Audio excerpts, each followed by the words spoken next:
It's 10 days to go for the 2024 presidential and parliamentary elections. Have you decided on which candidates you're going to vote for? This is the news review segment on the AM show. I'm here with Benjamin Akakpo. Benjamin, you're welcome. But before Benjamin comes in, I want to tell you that this year's CompuGhana Cashback has been named as Prime Cashback Season, and it's packed with incredible deals and exciting surprises. This Prime Cashback, CompuGhana, is bringing you exclusive discounts, prime savings, and awesome surprises when you shop products from any of their branches nationwide. You can find products from your favorite brands like Samsung, LG, TCL, HP, Lenovo, Dell Media, Nasco, Tecno, Infinix, Itel, Huawei, and many more. Visit any of CompuGhana branches nationwide and enjoy exclusive discounts on all products. CompuGhana has a wide range of IT-related products, mobile phones and electronic products like laptops, printers, desktops, tablets, television sets, fridges, home theaters, air conditioners, gas cookers, and many, many more. And what's more amazing is this year's Prime Cashback with CompuGhana has got great prices with instant gifts and cash prizes for your shopping experience. When you shop at CompuGhana this season, be on the lookout for the surprise team. Answer a question correctly and win instant cash and gifts. You deserve this opportunity too, so rush to CompuGhana now. The promo runs from now till December. And so visit www.compughana.com or simply call 0302 752 020 for more information. Benjamin, welcome aboard. Well, thank you very much. Let me also tell you a bit about the Medicas Hospital, a modern healthcare facility built with your recovery in mind. They have spacious wards built with your family in mind, a warm and caring pediatric unit built with your children in mind, and they have also assembled some of the brightest minds in medicine led by Dr. Yao for the drive time doctor to serve you. Now, they're offering general medical services as well as specialist services in plastic surgery, obstetrics, gynecology, child health, urology, psychiatry, and eye care. And in addition to all that, they have a comprehensive medical diagnostic service encompassing endoscopy, medical laboratory services, x-rays, and scans. And if you want efficacious, safe, affordable medicine, they have a 24-hour pharmacy to serve you exactly that. And they're bringing to you, in addition, to top it all off, the most powerful medicine of all, simple human kindness and empathy. They pride themselves on the highest attainable standards, which they aspire to. They also accept all forms of payment, including from private health insurance companies. So all you have to do is make your way to Medicas Hospital, located at number 10 Kinso Street, near the Ashale Butche School Junction. You can reach them on 0501 477 340, 0501 477 340, on social media at MedicasGH. Medicas Hospital, a place of healing. Well, our guest this morning is Dr. Asah-Asante. He's Head Center for European Studies at the University of Ghana. Doc, it's always a pleasure to host you on the AM show. Welcome aboard.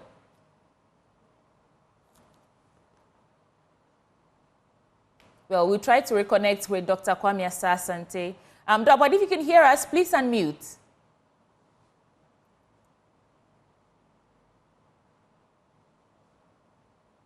Okay, we'll try and get Doc back in the studio. Benjamin, you had a busy day yesterday. That national dialogue on clean air, I think it was amazing work that you did. We take it for granted that every day the fumes from these exhausts from our cars and all that are causing so much harm to us as people. What was the fallout for you, though? I mean 28,000 people die practically every year in Ghana on the back of, these pollutants in the air, and we take them for granted. One crucial issue that came up, you see, we want roads, but at the same time, because of failures in terms of maybe procurement, in terms of contracts and kickbacks and all that, you can have roads that are meant to be built in a year or 10 months, lasting 4 years, 5 years. What that means is that people on a certain stretch may have to deal with dust and health-related issues for a protracted length of time. Point in Sawam Fanko stretch. Yeah. And that's exactly what it takes to give some people respiratory issues. So a lot of people are walking around, they just don't know it yet. Yeah. You see, you're facing this. And the most vulnerable, children. Yeah.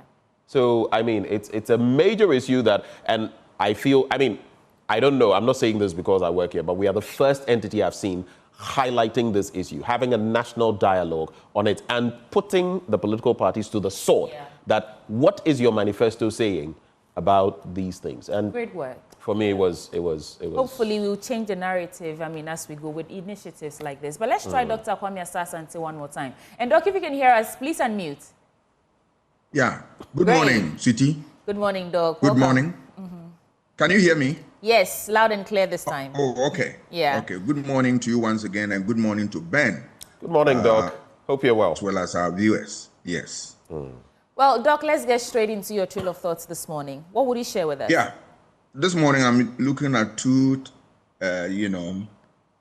issues: consensus and dialogue. These are very critical ingredients in any governance process. But sometimes they are very difficult to find within the political space, simply because we have not paid attention to these things. What am I talking about? I'm simply talking about the state of affairs in Parliament now. Now, majority has triggered a process to get Parliament back to sit and look at issues. And then minority saying that, no, we are also doing something. And that something is also will lead to a certain standstill. What is missing in all these things are two things: consensus and dialogue. Consensus and dialogue. The law has finished its work, but what do we need? We need consensus and dialogue. And this is nothing but what? Politics, right? Politics, they are in the realm of politics. So you need to be able to work these fine variables well in order to get government business going. I believe that parliamentarians, they know that these two ingredients are critical. So I will urge them to be able to sit and look at each other's face and see what they can do. Okay. Without it, afraid, things are going to be difficult. But I know that as a former reporter in Parliament, I've seen time without number that when there are difficult situations, the leaders meet and discuss. I believe that the leaders of Parliament today will sit down and look at the issues and see the way forward so that they can get government business going forward. Yes, that is my message today, that let us put emphasis on consensus and dialogue with the support of the political parties supporting their caucuses in Parliament. I think that is the way to go. Consensus and dialogue. Thank you so much for that insightful thought this morning, Doc. And I want to start with my newspaper. That's the Daily Guide newspaper. Just 3 stories from here. But on the front page, EC ready for special voting on December 2nd. Ghana will not burn, says the President Nana Addo Dankwa Akufo-Addo, assuring Ghanaians. Baumia Sheikh's Malamata Abosokain. December elections must focus on peace, not power, and will protect electoral officers, says the IGP. And that's where I want to start from.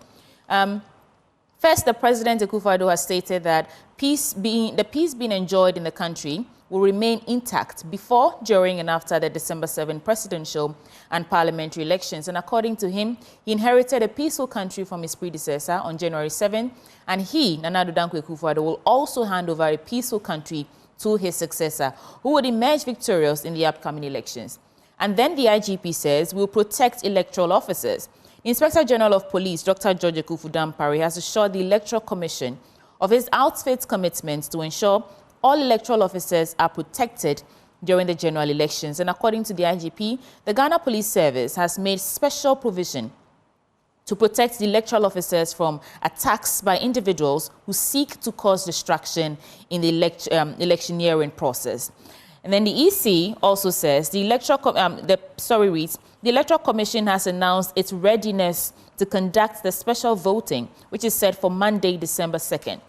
And that will be happening at 276 designated voting centers across the country ahead of the general elections. And this exercise is designed for individuals who will be busy on the main election day, including security personnel, media personnel, and election officials. That includes us as journalists.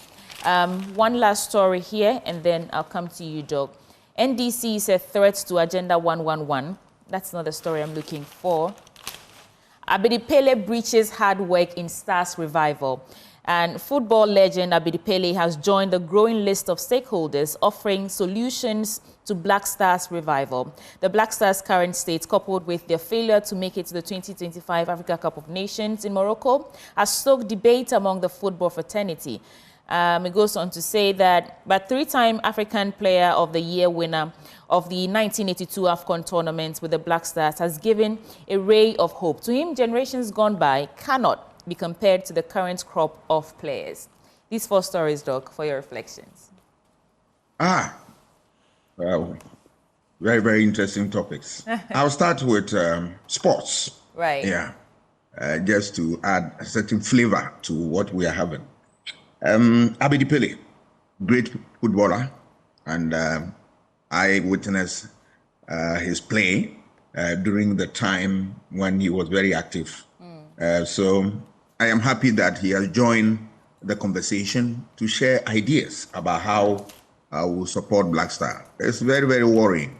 I think I've told you some time ago that I've stopped watching Black Stars match because I don't want to die of heart attack. I support it through thick and thin. And so when things go amiss, then I always have a problem. So these days when Black Stars are playing, I hide in my room, and only when they score, I come out to share in the victory. But, you know, we have serious problems there. Right. Problem about who will manage the team.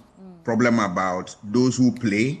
How do we get them? Are we building local football to the extent that we can rely on it solely, or even, you know, blended foreign players and the rest of them? These questions remain unanswered. So I believe that people like Abedi Pele and others should join forces to be able to help the Black Star to lift up their game. Okay. Then I'll move on. My next topic will be EC and readiness to, you know, Special voting? For the special voting exercise. Yes, it is an important exercise because that kickstarts the whole electoral process, that people in certain categories of work and all that are placed in different spot to be able to go and cast their ballot first before the 7th, so that they will be able to perform their responsibilities on the day of voting.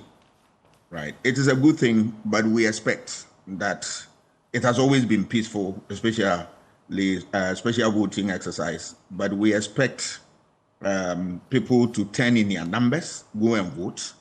Let us remember that we are just exercising our franchise. There's no need to cause any confusion and all that. And of course, once it's coming from people in this special category, we are talking about security people and all that, they will do the needful for us to have a peaceful exercise. I know stakes are high, but I know at the end of the day, the good people want to maintain democracy in this country. I'll look at IGP and his assuring message that he will protect the electoral officers. It's critical because we have seen sometimes where people charge on electoral officers without even provocation. They chase them, they attack them, and all that. It is very good news that we are welcoming this morning. But we want the IGP to also turn his attention to the fact that sometimes security people who protect us go to shoot people. And the Asing North incident is still fresh on our minds. 8 people dead.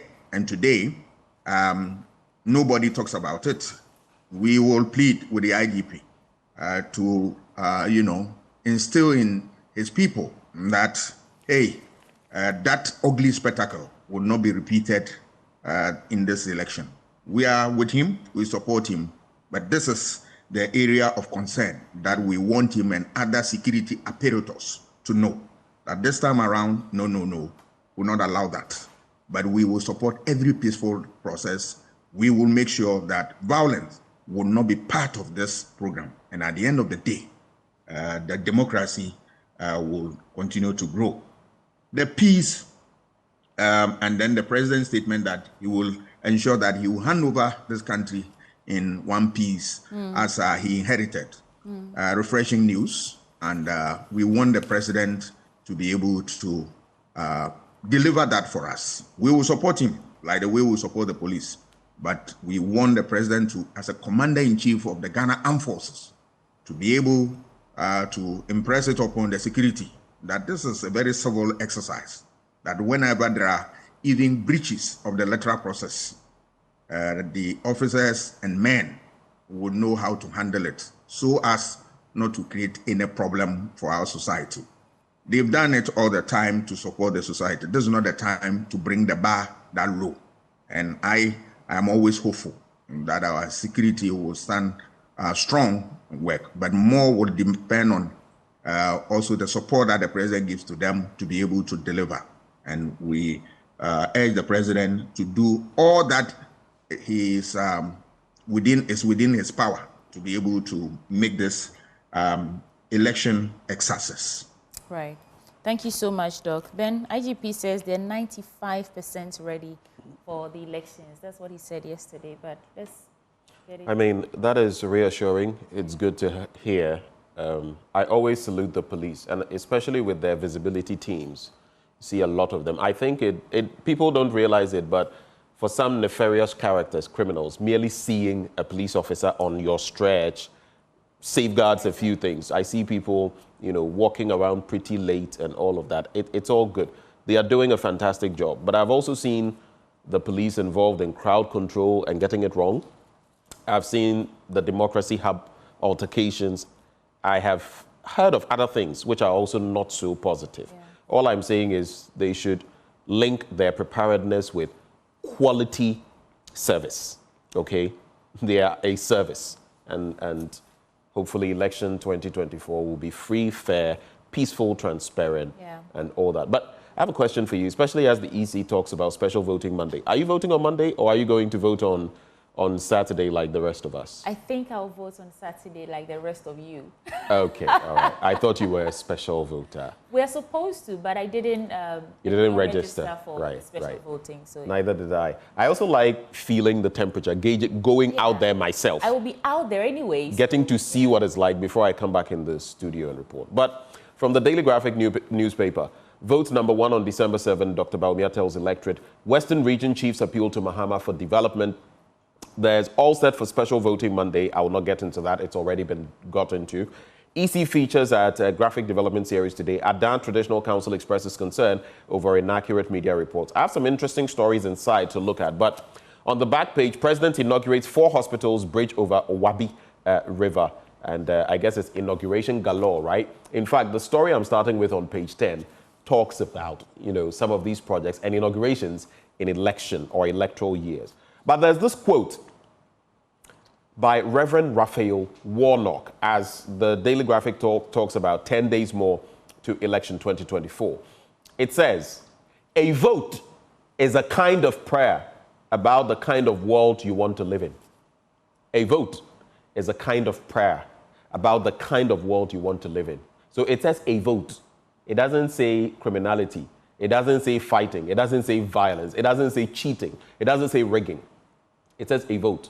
So on that day, you go out, you express your opinion. If at the end of the day, your opinion is what carries the day, fine. If it doesn't, Charlie, no baby ada. All right. So now let's get into the stories. Judge tosses Trump 2020 election case after prosecutor's request. So I guess Trump has the leeway. But the main story I'm focusing on, it's actually an opinion. Election roads increasing, but quality, I beg of you to just stay with me briefly. I'm going to read quite a bit from here. I don't usually do that. I recently drove, and the author is Dr. Paul Kofi Feng. I recently drove through Abladze, a neighborhood in the Gan East municipality, and saw serious construction work on drains. Amidst the chaos of roadblocks, I managed to navigate and found my way to Pantang. In contrast, although constructed, the level of deterioration on the road right in front of the Pantang Psychiatric Hospital is an eyesore. By the time I ended up in some neighborhoods at Adenta, I could see construction equipment working. It was obvious these roads were being constructed because of the upcoming election. Thus, they can be termed election roads, and they have happened under every regime since Rawlings. Then he says, recent reports indicate that the number of roads inaugurated during election years far outpaces. So in an electoral year, you see a lot more work on roads and other infrastructure. What is the thinking? Far outpaces those in non-election years. In the lead up to the 2020 election, for instance, the government declared the year as the year of roads and initiated numerous projects across the country. He also adds, I'm just picking selected portions. While this may seem like progress, it is essential to ask whether these roads are part of a well-thought-out development plan or mere political expediency. The problem lies not in the number of roads being constructed, but in the deceitful motivations behind their timing and execution. And the final paragraph, this is the crux of it. Rushed construction projects often compromise quality. Poorly built roads deteriorate quickly, requiring frequent repairs that drain public funds. This cycle of substandard work not only wastes resources, but also poses safety risks to road users. I had to get into that opinion today because I feel it is so apt and so reflective. And I'm not just talking about this current administration. So many of them, like he mentions, since Rawlings. But we keep seeing this, and I don't know what it would take to call our political leaders to order. Indeed, a government's tenure runs until the morning of January the 7th, when they hand over. But still, what can you do? The flower pot flyover, you couldn't do it within 8. It's in the 8th year that I don't know. But let me do these two stories on politics, and then I'll come to you, Doc. Vote number 1 on December 7, Dr. Bawumia tells electorate. The flag bearer of the New Patriotic Party, Dr. Mahmoud Bawumia, has urged the electorate to vote number 1 in the presidential and parliamentary elections on December 7 this year. He was addressing spare parts dealers at Abosoka in the Ablekuma Central constituency in Accra yesterday. Consequently, he asked Ghanaians to stick with the MPP. And he said, quote, I've been to over 270 constituencies and 16 regions. What I've witnessed here today tells me by the close of day on December 7, we will hear Jefferson Saki as won as the new MP for Ablekuma Central and NPP has won the presidential election. He said, that's him. Now, the NDC's end, Western Region Chiefs appeal to Mahama for development. This is my last story. And there'll be one. It says, some traditional leaders in the Western region have expressed disappointment and frustration over the current government's neglect of the region. In a passionate appeal to the National Democratic Congress presidential candidate, John Dramani Mahama, who paid a courtesy call on the Western Regional House of Chiefs, the chiefs urged him to address the region's pressing issues should he become president in 2025.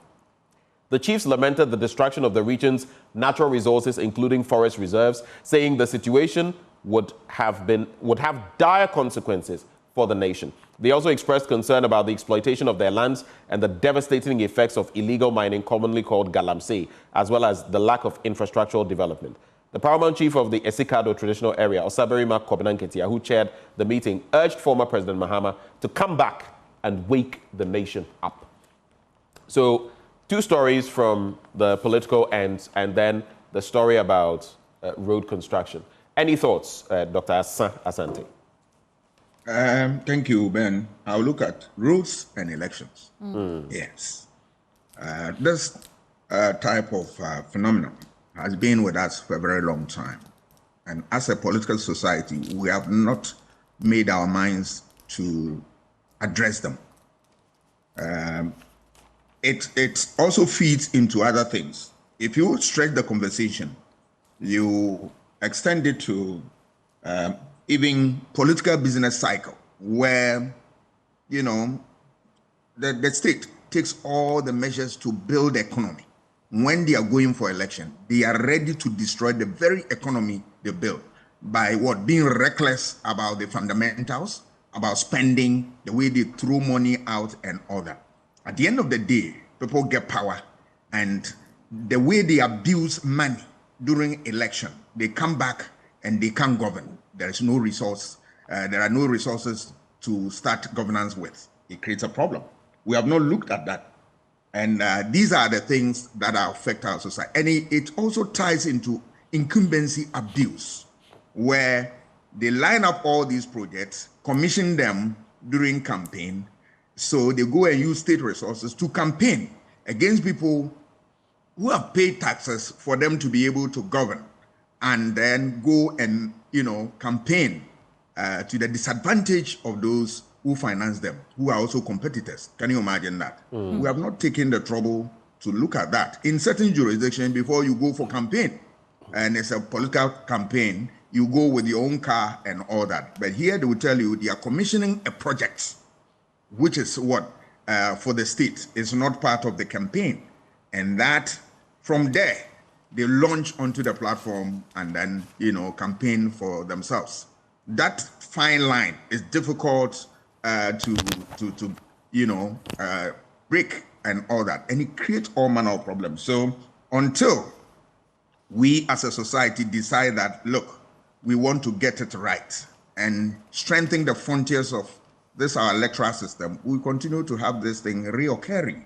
Yes, rules and elections. The wait, as you've told us, we will go through dust, we'll go through difficulty and all that for years, and then wait to the last minute. Then they construct rules and people hail them. Oh, we've got it. But let people also remember that when a government build infrastructure and all that, yes, we praise them, but we should have a limit because it's part of the responsibility of the state. If you look at the functions of the state, it is the duty of the state to construct roads, to build hospitals and all that. So normally, when you do these things, I don't glorify that simply because it's part of your duty. I, as a teacher, when I teach my students and they perform well, they don't need to hold a press conference and glorify me. No, it's my duty.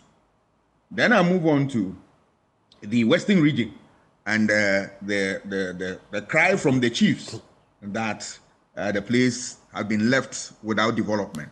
It's a sorry story, simply because if you look at the resources that drive this country's economy, the bulk of them come from Western region. And if that is the story there, then it's a problem. It is worse when we are talking about issue of Galamsey, where people want us to shove it under the carpet. If you look at the devastating effect of Galamsey on the economy, particularly in forest areas, river bodies, and even the threat that it poses to life, it is a tall order.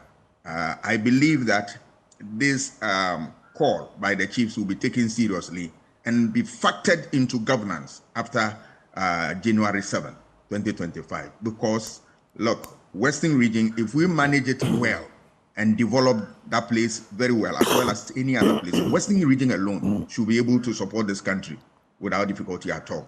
Right. So we should turn our attention to Western region and any other region and develop it. And then we can say that we've done the best for our society. And you know what? The Western region alone, like he's saying, can be the breadbasket of Ghana. That's a very interesting point. And it also, if you look at the voting patterns, it's one of the strongholds of the New Patriotic Party in terms of voting. You move from Ashanti, you go to Eastern, Western. So I do not know. But I'll just leave you with this in 30 seconds before you come in. Reflections on Kodeo's pre-election observation report. Our very own Dr. John Osai Kwapong has noted, I'm just summarizing that, it's interesting that this time round, he says the dying art of political rallies. They are not focusing more on rallies now. They are going into, homes. They are going to communities, individuals, and all that. He says, I'm therefore quite struck to read in the Kodeo report how house-to-house campaigns are the key activity for both the MPP and the NDC. This is a radical change from 32 years ago and underscores how political parties are recognizing the importance of retail politics rather than wholesale politics. And one of Kodeo's recommendations, which I agree with, is the intensification of voter education efforts. That's it for the Daily Graphic newspaper. Right. Let's get into the Daily Searchlights. There's a story here that I got into, and I'm wondering, well, let me start from the front page. Clear and present danger. 50 new HIV cases recorded in Ghana daily. That's alarming. Daily. So Ghana's fight against HIV and AIDS has been dealt a significant blow, with a staggering 50 new cases recorded daily. That is according to Dr. Cheme Etiahene, Director General of the Ghana AIDS Commission. And this alarming rate has sparked concerns about the country's ability to achieve the Sustainable Development Goal 3 by 2030. I'll put a pin in that and skip to this story here. 2 jailed 13 years for trading in human skulls. In human what? Yeah, skulls. So you go through all the struggles in this life, you die peacefully or whatever, and then someone comes for your skull. It's like, what? It's not funny then. So a gravedigger found in possession of a human skull without court authorization has been sentenced to 8 years in prison by the Dansoman Circuit Court. Abdul Razak Mohammed, a 49-year-old gravedigger at Awudome Cemetery, reportedly sold the skull to Alex Frimpong for, guess what? Guess how much? 600 Ghana cedis. Allegedly to help Frimpong secure more contracts in his masonry work. And I saw, according to the story, because I read it while you were doing your paper, he'd been struggling to get more contracts. He went to see a fetish priest. The priest said, bring a human skull and I'll help you get more contracts. At the risk of sounding elitist, do we really believe that a human skull is the key to your quest for more contracts rather than actually maybe expanding your work? Or I don't know. Sometimes I read these stories, and I'm not to say that African traditional religion is. My parents would tell me that you know, we have traditional stuff that we do, and then we have rituals, and you know, the bad one. But a human skull, what's happening? Dr. Kwame Asah-Asante, over to you. Very difficult story. Difficult in the sense that the West African traditional religion, as you have already said, is very solid. Yeah. But it abhors things of this nature. So these things are not part of West African traditional religion. They are part of evil activities, if you like, that way. But it's worrying that we have people who engage in looting of graves when people are dead and gone and they are resting. You have people who want to make money out of that pain. It's just unfortunate. But it brings to a sharp focus a problem we have in our society about socialization, how we inculcate certain values in people. It tells you that it has broken down, because if we do it well at the family levels, take it to the schools, public places, church, mosques, shrines, and all that, we get people socialize that to make it in life is by dint of hard work, nothing more, nothing less. So if you want to cut corners through this type of illegal means, I'm afraid you always have your fingers bent. We need to intensify that and tell people that success is driven by nothing but hard work. Any other thing, look, will not work. Once we get it right, we get the basis right, we should be able to live a better life. I also look at the issue of Kodio report, talking about the fact that rallies are dying and all that. Yes, it reflects the changing circumstances of the time, and it's good. It tells you that we as a society, we are moving gradually towards a certain end, and the political parties are also following. The house-to-house campaign, you recall that Professor Mills started this, and people were laughing at him, that can you engage in house-to-house campaign of the whole country? Now, today, here you are. It has become part and parcel of what we do. The voter registration exercise, I also support that portion of the report, must be taken seriously, because it is the basis of everything. Once we get appropriate people, when I say appropriate people, people required by law to vote, to have their names on the roll of electors, then we are home and dry. We should be able to do this without destroying the register, where we put minors in, where we engage in all dubious, manners or processes, so as to win power. This thing should be a thing of the past. So I support all the report is saying, but there's one thing that I also have found relative to this election campaign, about the fact that one of the biggest platforms that we are seeing in recent time is the social media. And what we have there, they don't sell any message. You go there and you see, if it is not about drawing of a t-shirt or a party logo, it's about dance and gestures and all that. But there are serious issues we want to discuss with the youth there. It's not about dance and gestures and all that. No, the youth are interested in messages that will resonate with them, that will give them hope, that will give them jobs, that will be able to tell them about the health of the economy, who has done what and all that. Records of regimes and political parties. The youth want to know. It's not about dance, gestures, and songs. I'm afraid that is not the issue.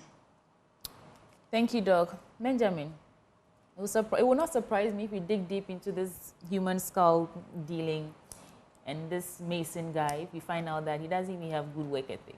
You know, instead he's seeking to ritualist and it's just so stuck on my head now. I mean, sometimes we major on the minors and what you should do to up your game and better yourself. And maybe, I do know that in this country, when it comes to contracts and the rest, it could be political. You may not get a contract because you are seen to be this or that. It's okay. I mean, but if you are top notch and you do your stuff well, I'm sure there are some things you will get and you'll get by. It doesn't take having everything before you are content or happy.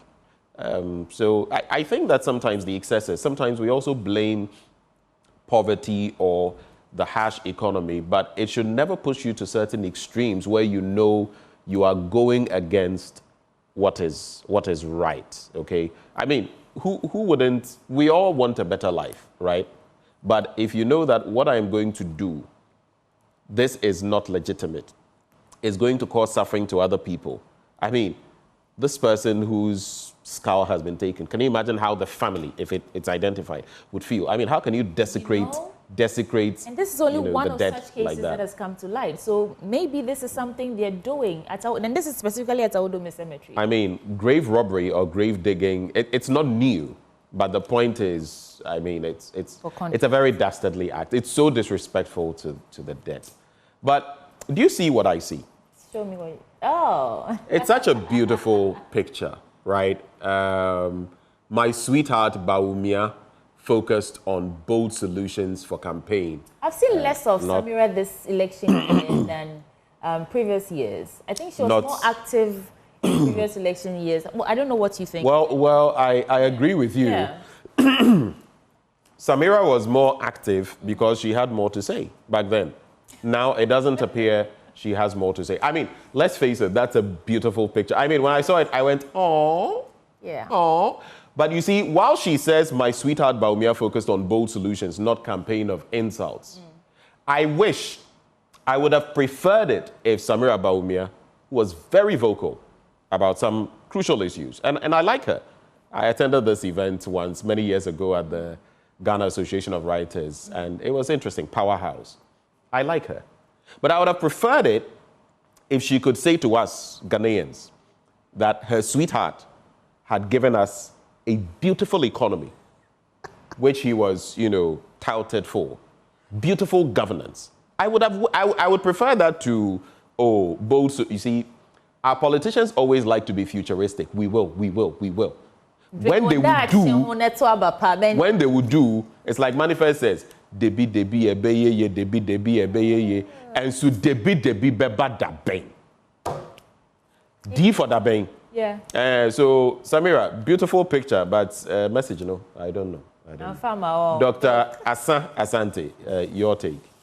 I think I share in your view because we are interested in bold solutions, not tomorrow, today. If you look at public policy, it's a problem of today that we are solving tomorrow. Sorry, the future problem we are solving today. All right. So if there is any bold solution, let's see it today, because you don't know tomorrow and you have no control over it.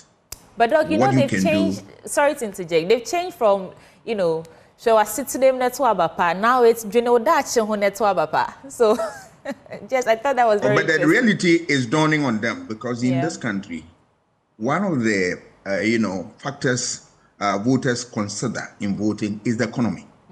And you don't need Adam Smith to teach anybody the economics or the political economy of the country. You go to the market, the reality is there. You're able to compare 2016 to 2024. What happened? Size of Kenke, the same.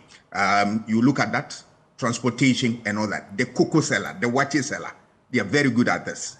So they are able to use it to gauge whether a party has been faithful to its promises. So for me, the reality is out there. The bold solution is with the people.